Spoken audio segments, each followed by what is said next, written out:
A 2020 study from the University of Stirling, which looked at 5 major football matches including Premier League fixtures, found that a gambling sponsor was referenced every 21 seconds. Betway, Stake, WAA, Hollywood Bet, Dafabet. These are some of the names you will no longer see on the front of shirts in the Premier League from 2026. But why? Premier League clubs have agreed to withdraw betting sponsorship from the front of their shirts by the end of the 2025-26 season. The move comes after a consultation between the clubs, the league, and the Department for Culture, Media and Sport. 8 clubs currently in the league have betting firms on the front of their shirts, but clubs after 25-26 will still be able to have sponsors on their sleeves, shorts, and on advertising boards. Do these changes actually mean much, or are they just a token gesture to appease critics? And is betting in football a broader issue than just the clubs themselves? And what about a different perspective that the lower leagues in England depend on these sponsorships to function? Currently, 40% of shirt sponsors in the Premier League in the 22-23 season are to gambling, with the closest being financial services with 20%. As detailed by Statista Research,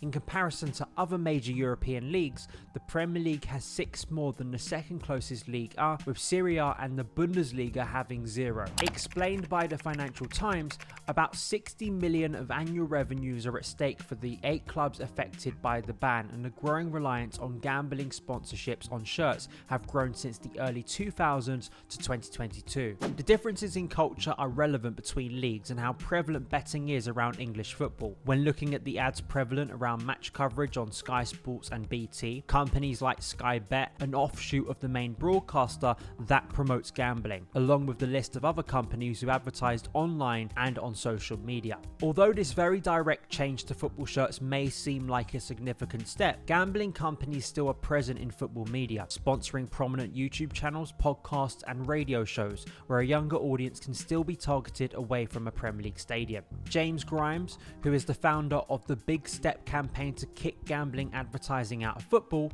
said the announcement is a significant acceptance of the harm caused by gambling sponsorship. No gambling ads are seen more than those on Premier League shirts, worn by billions around the world. But just moving logos to a different part of the kit while allowing pitchside advertising and league sponsorship to continue is totally incoherent. Without government action on all forms of gambling ads in football at every level, online casinos will exploit any voluntary measures and continue to market their products through our national sport. There have been impacts on players currently in the game, with Brentford striker Toney sanctioned for breaking betting rules designed to maintain the integrity of the sport. At the age of 15, Chris Rigg appeared for Sunderland in an FA Cup tie with SpreadX on the front. SpreadX specialises in spread betting, among the most addictive forms of gambling. 32 Red funded the signing of Wayne Rooney for Derby County back in 2018. Stoke City are owned by Bet365. Brighton chairman Tony Bloom built a fortune in gambling. The Guardian revealed that English clubs have been taking a cut of the money fans lose with the bookmaker Sky Bet, prompting accusations that they are exploiting supporters and gambling addicts. But would going further be too authoritarian? And what about those clubs lower down the football pyramid that require revenue from sponsors like gambling to sustain themselves? Is awareness the answer rather than a blanket ban? In the Championship, gambling still betters property, energy and financial services, while Sky Bet is the main sponsor that covers the 3 EFL leagues, the Championship, League 1 and 2. The EFL has been sponsored by Sky Bet since 2013.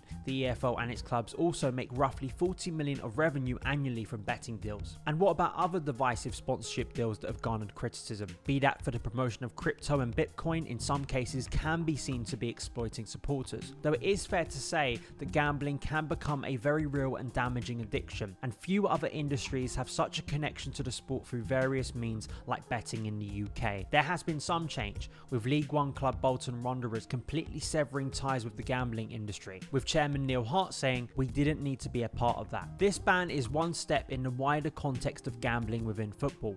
The chances of radical change seem unlikely, but as we have seen with alcohol and smoking in the past, two addictive substances were banned from sponsorship given their serious harms, with FIFA announcing as far back as 1986 that it would no longer accept sponsorships from the tobacco industry, something that became widely accepted over time. And although alcohol is still advertised around football games and inside stadiums, none of the 20 Premier League clubs have alcohol sponsorships on their shirts. For those wanting to see an end to gambling within football, the road is still long ahead to raise awareness. But this is one change that at the very least shines a light on its deep roots within the game.